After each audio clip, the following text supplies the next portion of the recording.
Okay, today's February 9th, and we are back from a couple of road trips. We were in Duluth a couple weekends ago and did services at Temple Israel, the Congregational Church, and also St. Michael's Parish, and met up with a lot of our supporters and leaders in the Duluth area. And then right on the heels of that, we headed to the west central part of the state, and we were we started in Waconia, then we went to Redwood Falls, where Lutheran Bishop John Anderson had convened a meeting for us. Then we went to Montevideo, met with a great group in Hutchinson, and then finished with a great meeting in Wilmer, where we got a chance to visit with Christy Kurth, who's the director of the Wilmer Area Food Shelf, and heard about some of the service statistics, the numbers of people that are using the food shelf in Wilmer, and also about her challenges to keep simple things like milk and peanut butter in stock, and the amount of money that they have to spend just to keep basic items on hand for people who need food. All of this to say that we're going to be back at the legislature now.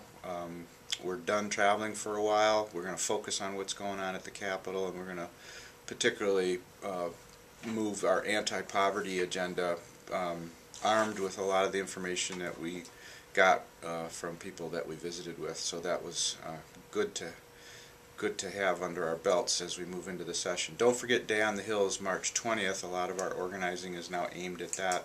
I did want to mention that this week every legislator is getting a copy of our new position paper on human trafficking.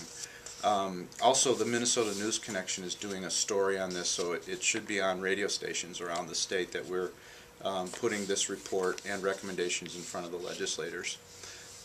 Just earlier this month, on February 2nd, the Star Trib had an article about a man arrested from Blaine, Minnesota, who had beaten and raped and prostituted minor girls.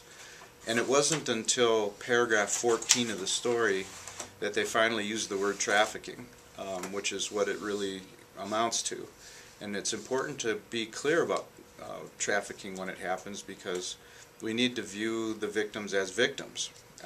And so that's why we're doing this, is to do a better job of educating the public about what trafficking is.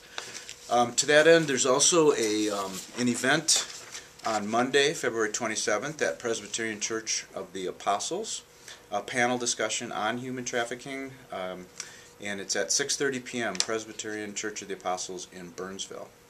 That's it for now. Thanks.